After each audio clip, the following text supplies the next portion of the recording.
The positive, as he says, they did find a way from going 1 down when they were shocked. Yeah, they did. And you'd like to think that Arsenal would find a way, especially going down to 10 men, the form they've shown up to this point this season, you know, even coming off of 2 big games. But that's what happens when you're going to try and win the league. You've got all of the games are big now, you know, and the teams you're going to play, they know it's a big game for them as well. I thought that Chelsea looked very dangerous. And with 11 men, I think that would have been a very, very tough game for us. But you have to be happy with a point away from home because, again, all that does is then puts a bit more pressure on the home game that's coming that you have to win. OK, let's get the thoughts now of the Arsenal manager. Here he is, Mikel Arteta. Well, Mikel, a real full-blooded derby for sure. What do you make it as a contest, firstly? Yeah, a really tough one. I think 2 teams that they play with a lot of intensity, aggression, will. You could sense that in every tackle, in every action, how much it was at stake. So that made it a game that in the beginning, especially the first 20 minutes, you could not see much, especially in any long sequences of play. And then the game started to settle, and yeah, after the red card, when we needed to, settle, make the adjustment at half-time, in the first action straight after the half-time, we concede a foul, a wide free kick, and then a corner, and concede a goal. Did you expect the sort of physically intense game we got? I mean, right from that first challenge, I think the first foul was Cucurella on Saka, and it didn't let up really from there. Yeah, for sure. Yeah, what made you expect that? Just the fact it's a London derby? I mean, what is at stake? I mean, 2 top teams fighting for the Premier League, so it's normal. What problems did they give you tactically, 11 against 11? The same that we gave to them. The moment that someone finds a superiority, a free play with the space and man-to-man, you have to track back. So it's clear on all the direct balls and second balls and who wins that duel. At half-time, what did you say to your players and how near the top of the list was don't get a red card now, especially with them down to 10? Yeah, so we had 4 players with yellow cards, and you could see that they were targeting those players to get the game even, and probably stay away from that. The one probably with biggest risk, it was Ricky. That's why I had to take him out against Estebao or Neto, that he could come in and look for him. We've done that, but we didn't really settle because the first action in the second half, long ball, they get a foul, wide free kick, corner, and a score. And then emotionally, you need to get through that. And it took us a while to get set, to get fixed, to be much more patient than we were in certain moments, to move them, to generate the spaces, and then we scored a brilliant goal. And then, we had 2 or 3 big chances, but the reality is every time that the keeper catch the ball, they were in transition. He was a little bit too aggressive, but he wanted to get the ball. As you can see, the tackle is down to the ground, to the foot, to where the ball was. Merino has been brilliant to, just deliver the ball quickly, and probably he was put off by this. But overall, Chelsea have restricted Arsenal to their least efforts in a game in the Premier League since October 24 there. With 10 men. Yeah, I was listening to what Merino said. I think that was the key of the game. You expect that when a team goes down to 10 men and the other opposition is Arsenal, the Arsenal has more control of the game, putting more pressure with building up action after action. Chelsea didn't allow that. They just stopped the Arsenal over controlling the game, and also they were dangerous on counter. So I think that has been the key. It's a very mature performance from Chelsea, because I don't think that there will be many teams that they can do to Arsenal in those conditions the same thing. Yeah, he had a good afternoon. Chelsea, only the second team to stop Arsenal winning in any competition since the 24th of September, with 10 men from 38 minutes onwards. I mean, he's calling it a statement result for Chelsea. It is, and I said the value of the opposition and the type of performance that the team played. Particularly, James was excellent. I think he's adapting to the position better and better. He's more comfortable. But today he had such an energy that I didn't see at the times. He was a lot of energy, a lot of quality. Very, very, very good. I think he was an example for everyone. For him personally now, he just needs to stay fit, doesn't he? Because we know what a good player he is, and just get that run of games. Yeah, absolutely. We don't doubt his quality. We don't doubt his football intelligence. It's just about, being able to play longer without getting injured. That is the only concern about him. And also, he's a player, as we said, we were talking with Ian before whether I like him more as a midfielder or as a right back. I used to like him more as a right back, but now I'm reconsidering. Interesting.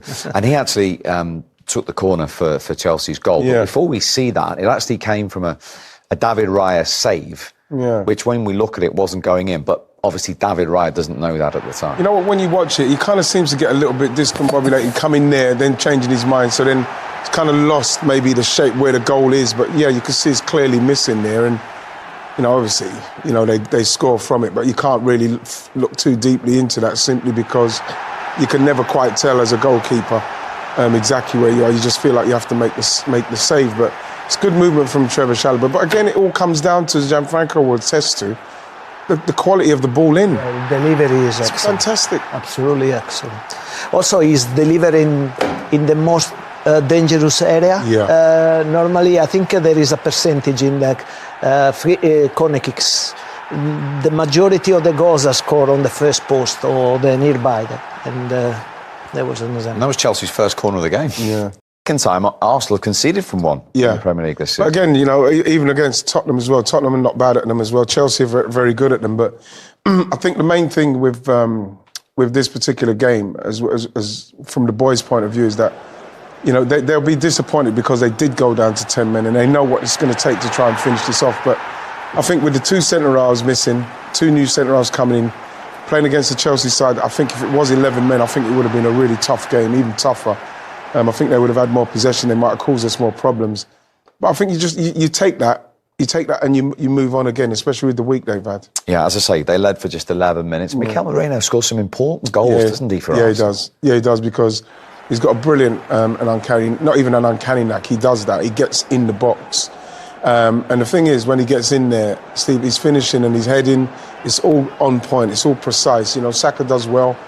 You know, obviously Cucurella should know he's coming back on his left foot, but it's the way that Merino, if you watch where he is there, Fofana is, for me, as a defender, central defender, he leaves him now and he's now ball watching, and like he's hoping that the ball doesn't get put into a good position instead of making sure that he's back another yard for Fofana, because another yard he's able to maybe flick it away or something. But great movement from Merino arriving into the box again, and that's what he does so well for us. Yeah, I think Saka's ball was brilliant, first of all. Super. But yeah, I agree. I mean, how pleased can Chelsea be with that performance, and how pleased can Reece James be with his own performance today? I think firstly for Chelsea, they'll be very pleased. I think the manager will be in that dressing room congratulating the players for sticking to the task and understanding it was a naive tackle by Caicedo, but how focused they were to ensure that Arsenal weren't going to get clear chances. They worked tirelessly as a team. Everybody, every last one of them gave absolutely everything, and that's what it's all about. In order to be successful, you've got to sacrifice yourself as an attacker, for sure. When you've got 10 men, it's important for you as one of the attackers to not necessarily think about scoring goals, and usually you'd reserve your energy to score goals, whereas in this case you reserve your energy to defend and ensure that you're making it difficult for the opposition. As for Reece James, I mean, we're talking about a player who's been in the first team environment now for many years and has become a senior player for this group. He's been at the club nearly 20 years and struggled with injuries throughout his career, specifically over the last couple of years. But there's no doubt he's an absolutely unbelievable football player. The versatility he brings to this team, the set pieces that he can bring, he's got all the tools to be able to play in midfield and to play right back. He was an absolute beast today. Gave him so much running power in midfield. It was a very, very experienced and professional performance from him, and he played very, very well. We were saying, Theo, there aren't many players with England who play in one position for their club and another for their country. Yes, it's brilliant. Unique right now. It's very unique, and as well, it's a great, not problem, but it's another option that obviously Thomas Tuchel can have in certain games, because his delivery itself, set pieces, which is so important for a lot of clubs and a lot of national teams these days. But what I'm really pleased to see in his development is his growth and his leadership skills, because he's obviously been questioned in the past about is he a leader, is he a captain? He clearly is on today's performance. Rice, and they have Caicedo next to him, and he's player of the match. For me, looking at the Arsenal sense, they'd be disappointed and they didn't test him enough. But he was absolutely outstanding today. He really was, from start to finish. The game was really in the balance, wasn't it? I suppose the sense was that Arsenal were going to push for a winning goal, having equalised with half an hour to go. We had to wait, really, Theo, until the last seconds of the game for this moment. What has happened here is Gyökeres surely has got to be screaming at Timber to get out of the way of that. This is when you get desperate towards the end of games and you want to obviously commit loads of bodies forward. You always feel, though, if a right back's in this position, I would be asking questions Gyökeres now. I'll be pulling him and just saying, look, this is my space. This is why I'm on the pitch. But look, he's been doing it all season, but just, yeah, he'd be disappointed with that. Gyökeres, yes, I think he would have been calling it. There's no doubt of that. I think we wouldn't see that. But it just annoys me when players are just out of position. But like, I understand why Arsenal committed so many bodies, but that's what they faced today, and it was disappointing on their side. Was that a late let-off for Chelsea? Very much so. You know, I'm there thinking Timber, and I'm like, all of a sudden it's like you better move. Like, you know, I need to be the guy coming on the pitch and attacking this thing, and you're thinking to yourself, "Oh, just move out the way." But Gyökeres is sometimes too nice. I think he'd have been fuming. He'd have been fuming about that. Of course, you're going home thinking to yourself, I want to say something to him, you know. But you know what? He was in my spot, and at the end of the day, he got the leap. He had the power. The connection was all off. Would have been some story, wouldn't it, for Gyökeres back from injury, coming off the bench, and that was just going to be his moment to win the game for Arsenal in these late stages. It didn't happen, and I suppose Arsenal were favourites, really, Theo, after that red card in the first half to Moisés Caicedo. Daniel spoke at half-time about it looking more like a red card once it is slowed down. When you saw it first time, did you think red straight away? No, not initially, because I felt the referee actually continued to play the game. In that sense, if you think it's a red card, you're quick to react in that position, because considering this is one of the best referees in the Premier League. He's actually got a really good view of it, probably better than anyone. And like Daniel was saying at half-time, the delay, where he's obviously got someone in his ear just trying to re-referee, like we were saying, to give him a yellow, just to delay the decision so they could just really monitor it in that sense.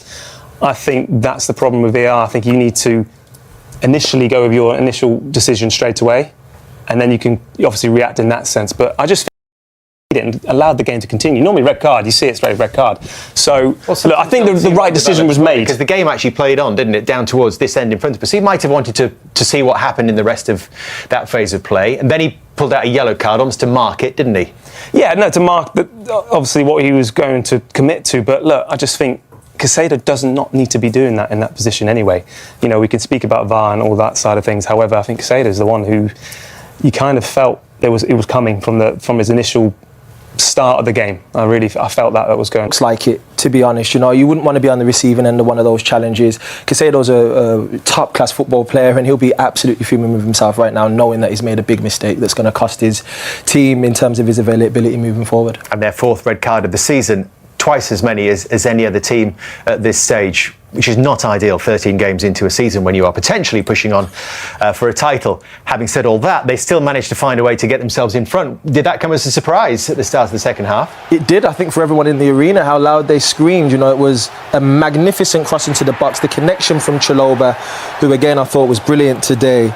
And adding those goals to a game, you know, in these tight situations, it's two teams who are the leaders in terms of goals from set pieces. We're used to seeing Arsenal doing things like this to the opposition, and today it's Chelsea. The new set piece things. Yeah, showing them what it's all about. They've got the players in the box that can make those connections, but it's always important when, you know, we talk about how many set piece goals teams score, but I think having players who can deliver crosses like that time and time again, that is also a unique skill set. Not every team has someone who can deliver a ball right to a player and consistently do it. The repetitions that these guys are putting out, the output in terms of, you know, we're going to put it in this zone and it goes into that zone, and it's evolving. And I think specialists, we talk about long throw specialists, you know, Liam Delap's dad was one of them.